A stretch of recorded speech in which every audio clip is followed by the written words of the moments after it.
সুপ্রভাত বন্ধুরা, আজ হলো 24 নভেম্বর সোমবার। আজকের সকালের বরাক উপত্যকার শ্রীভূমি, করিমগঞ্জ, শিলচর, হাইলাকান্দি সহ আসামের বিশেষ বিশেষ খবরগুলি হলো: অসমের জন্য ভোটার তালিকা সংশোধনে কেন এসআইআর না হয়ে এসআর প্রক্রিয়া চালু করল নির্বাচন কমিশন। সারা দেশে এসআইআর অর্থাৎ স্পেশাল ইন্টেনসিভ রিভিশন হলেও অসমে হচ্ছে এসআর। বিস্তারিত থাকবে প্রতিবেদনে। শুকর আমদানি ও রপ্তানিতে আসছে কঠোর বিধিনিষেধ, জানালেন শ্রীভূমি, করিমগঞ্জ জেলার মন্ত্রী তথা পাতারকান্দির বিধায়ক কৃষ্ণেন্দু পাল। আসাম পুলিশের আইপিএস এপিএস পুলিশ অফিসারের স্তরের রদবদল। আসাম সহ উত্তর পূর্ব ভারতের বাসিন্দাদের জন্য সুখবর, গৌহাটিতে মিলবে 60টির বেশি দেশের বায়োমেট্রিক সুবিধা। বিস্তারিত থাকবে প্রতিবেদনে। শেখ হাসিনা ও কামালকে ফেরত দিন, দিল্লিকে চিঠি পাঠালো বাংলাদেশের ইউনূস সরকার। এবং ভোটার তালিকা সংশোধনের নামে সারা দেশে বিশৃঙ্খলা সৃষ্টি হয়েছে। বাংলায় বিয়লর মৃত্যুতে সরব হলেন রাহুল গান্ধী। তাহলে বিস্তারিত খবরে যাওয়ার আগে অবশ্যই ভিডিওটিতে একটি লাইক দিয়ে চ্যানেলটি সাবস্ক্রাইব করে পাশের বেল আইকনটি বাজিয়ে রাখবেন এবং ফেসবুক পেজে দেখে থাকলে পেজটি ফলো করে ভিডিওটি শেয়ার করবেন, যাতে সঠিক খবরগুলো সবার কাছে পৌঁছাতে পারি। এবার শুনুন আজকের খবরের বিস্তারিত।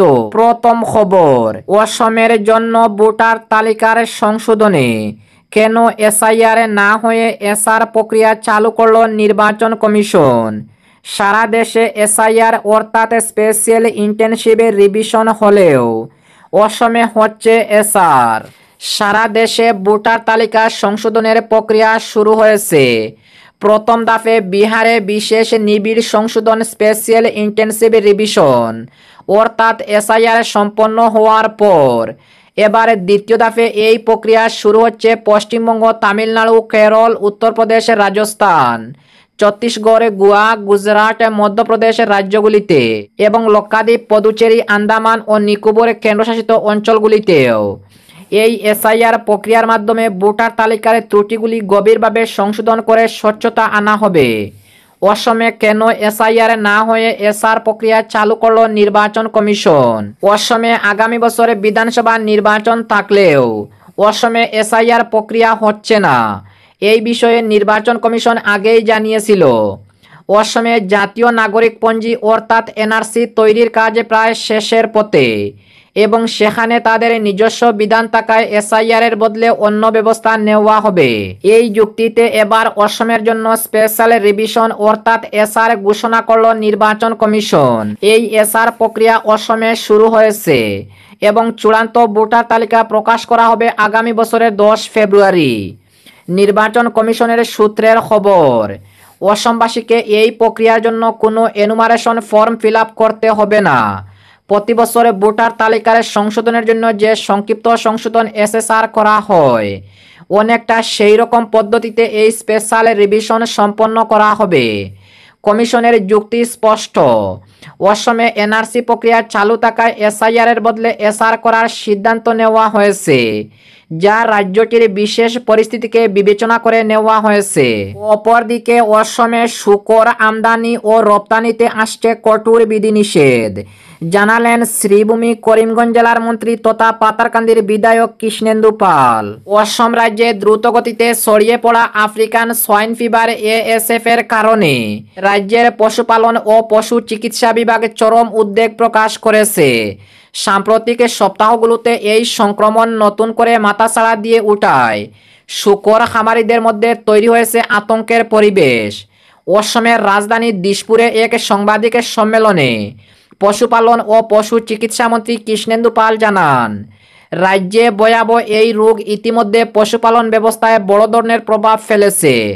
মন্ত্রী কৃষ্ণেন্দু পাল জানান, বিশেষ করে ধেমাজি, ডিব্রুগড়, যোরহাট, কামরূপ সহ মোট 60টি জেলায় উদ্বেগজনক হারে বাড়ছে এই সংক্রমণের হার। মন্ত্রী আরও বলেন, রাজ্যের অর্থনীতি ও বহু পরিবারের জীবিকা শুকর পালনের সঙ্গে যুক্ত, তাই এই সংক্রমণ নিয়ন্ত্রণে সরকার সর্বোচ্চ সতর্কতায় কাজ করেছে।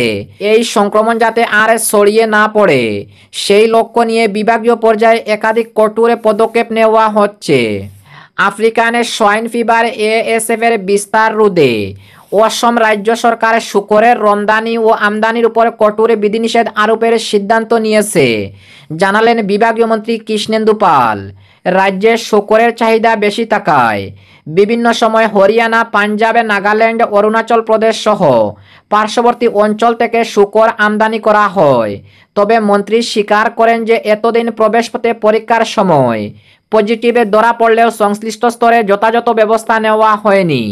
এ প্রসঙ্গে মন্ত্রী কৃষ্ণেন্দু বলেন, এখন থেকে বাইরের রাজ্য থেকে আসা প্রতিটি শুকরবাহী গাড়ির উপর কঠোর নজরদারি চালানো হবে। প্রবেশমুখে বাধ্যতামূলকভাবে স্বাস্থ্য পরীক্ষা করা হবে এবং কোনো পজিটিভ কেস পাওয়া গেলে তাৎক্ষণিক ব্যবস্থা নেওয়ার নির্দেশ ইতিমধ্যে দেওয়া হয়েছে। মন্ত্রী কৃষ্ণেন্দু পাল আরও জানান, এই সংক্রমণ নিয়ন্ত্রণে জেলা প্রশাসন, ভেটেরিনারি সার্ভিস, স্বাস্থ্য দফতর সহ বহু বিভাগে সমন্বিতভাবে কাজ করেছে। ক্ষতিগ্রস্ত খামারিদের সহায়তার বিষয়ে সরকার আলোচনা চালাচ্ছে বলে ইঙ্গিত দেন শ্রীভূমির মন্ত্রী কৃষ্ণেন্দু পাল। ও অপরদিকে আসাম পুলিশের আইপিএস ও এপিএস পুলিশ অফিসারের স্তরের রদবদল।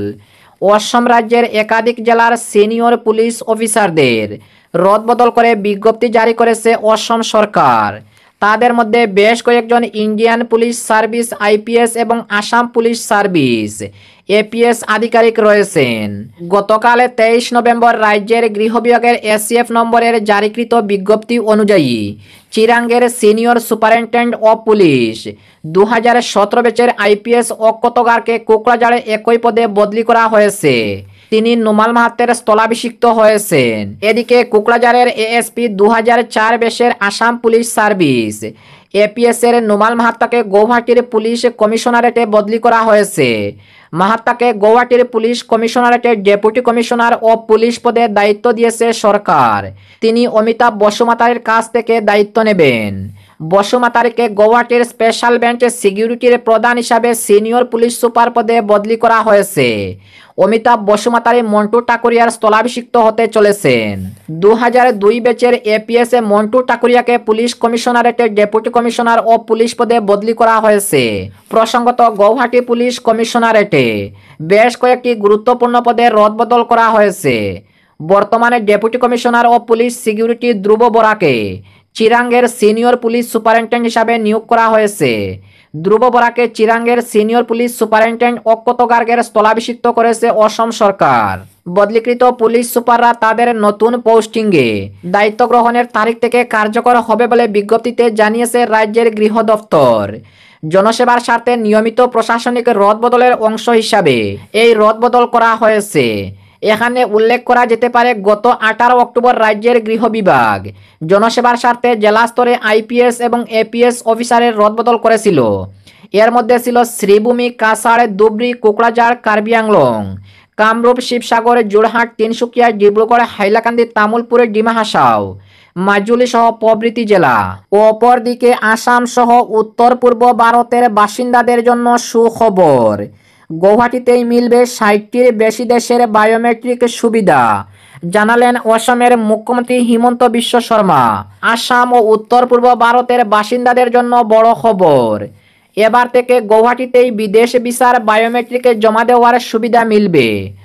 এই কারণে এই অঞ্চলের নাগরিকদের আর বায়োমেট্রিকে জমা দিতে কলকাতা বা দিল্লি, মুম্বইয়ের মতো দূরবর্তী শহরে যেতে হবে না। এতে উত্তর পূর্বের মানুষদের সময়, অর্থ উভয়ই সাশ্রয় হবে। অসমের মুখ্যমন্ত্রী হিমন্ত বিশ্ব শর্মা জানিয়েছেন, বিএফএস গ্লোবাল গৌহাটিতে একটি বিশেষ ভিসা পরিষেবা কেন্দ্র স্থাপনের সম্মতি দিয়েছে। এই নতুন কেন্দ্রটি একাধারে 60টির বেশি দেশের ভিসা প্রসেসিং পরিষেবা প্রদান করবে। এই উদ্যোগ উত্তর পূর্বের আন্তর্জাতিক ভ্রমণকারীদের জন্য একটি বড় সুবিধা নিয়ে আসছে। অপরদিকে শেখ হাসিনা ও কামালকে ফেরত দিন। ভারতের রাজধানী দিল্লিকে চিঠি পাঠালো বাংলাদেশের ইউনূস সরকার। শেখ হাসিনার ফাঁসির সাজা ঘোষণার 7 দিনের মাথায় প্রাক্তন প্রধানমন্ত্রী শেখ হাসিনা এবং প্রাক্তন স্বরাষ্ট্রমন্ত্রী আসাদুজ্জামান কামালকে নিজের দেশে ফেরত চেয়ে দিল্লিকে আনুষ্ঠানিকভাবে চিঠি পাঠালো মোল্লা ইউনূস সরকার।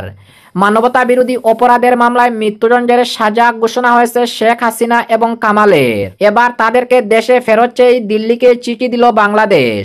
রবিবার অর্থাৎ গতকাল 23 নভেম্বর নিজ কার্যালয় থেকে সাংবাদিকদের সঙ্গে সাক্ষাৎকালে এই তথ্য দিয়েছেন বিদেশমন্ত্রী উপদেষ্টা মোহাম্মদ তৌহিদ হোসেন। তিনি সাংবাদিকদের জানিয়েছেন, গত শুক্রবার 21 নভেম্বর শেখ হাসিনা ও আসাদুজ্জামান খান কামালকে ফেরত চেয়ে দিল্লিকে আনুষ্ঠানিক চিঠি পাঠানো হয়েছে। উল্লেখ্য, গত 17 মানবতাবিরোধী অপরাধের মামলায় বাংলাদেশের প্রাক্তন প্রধানমন্ত্রী শেখ হাসিনাকে মৃত্যুদণ্ড দিয়েছে ঢাকার আন্তর্জাতিক অপরাধ ট্রাইব্যুনাল। শেখ হাসিনার পাশাপাশি প্রাক্তন স্বরাষ্ট্রমন্ত্রী আসাদুজ্জামান খান কামালকেও ফাঁসির সাজা দেওয়া হয়। তবে সাজার পাশাপাশি হাসিনা ও আসাদুজ্জামান কামালের সমস্ত সম্পত্তি বাজেয়াপ্ত করার নির্দেশ দেয় ট্রাইব্যুনাল। তবে দেশে ফিরলে হাসিনার মৃত্যুদণ্ড কার্যকর হবে কিনা, এটাই এখন প্রশ্নের বিষয়। আর তাদের দেশে ফেরানোর জন্য ঘন ঘন দিল্লিকে চিঠি পাঠাচ্ছে বাংলাদেশের ইউনূস সরকার। এবং আজকের শেষ খবরটি, ভোটার তালিকা সংশোধনের নামে সারা দেশে বিশৃঙ্খলা সৃষ্টি হয়েছে। বাংলায় বিয়লর মৃত্যুতে সরবে রাহুল গান্ধী। এসআইআর কোনো সংস্কার নয়, চাপিয়ে দেওয়া একটি নিপীড়ন। বাংলায় বিয়লদের মৃত্যুতে এবার সরব হলেন কংগ্রেস নেতা রাহুল গান্ধী। রাহুল গান্ধীর অভিযোগ, অপ্রয়োজনীয় চাপের কারণেই প্রাণ যাচ্ছে বিয়লদের, অথচ পরিস্থিতির শিকার বলে বিষয়টি উপেক্ষা করা হচ্ছে। বছর গড়লেই বিধানসভা নির্বাচন। 2026-এর নির্বাচনের আগে বাংলায় এসআইআর নিয়ে বিতর্কের শেষ নেই। অভিযোগে দ্রুত কাজ শেষ করার জন্য বিয়লদের উপরে চাপ দিচ্ছে নির্বাচন কমিশন। পরিস্থিতি এমনই যে উত্তরবঙ্গের মালবাজারে আত্মহত্যা করেছেন আইসিডিএস কর্মী। 101 নম্বর বুথের বিয়লো হিসাবে কাজ করেছিলেন তিনি। আমার পরিণতির জন্য কমিশন সম্পূর্ণ দায়ী। নোট লিখে কৃষ্ণনগরে আত্মঘাতী বিয়লো। অসুস্থ হয়ে পড়েছেন অনেকেই। ফেসবুক পোস্টে রাহুল গান্ধী লিখেছেন, এসআইআরের নামে সারা দেশে বিশৃঙ্খলা সৃষ্টি হয়েছে। ফলাফল মাত্র 3 সপ্তাহে 16 জন বিয়লো বুথ লেভেল অফিসার প্রাণ হারিয়েছেন। হার্ট অ্যাটাক, মানসিক চাপ, আত্মহত্যা।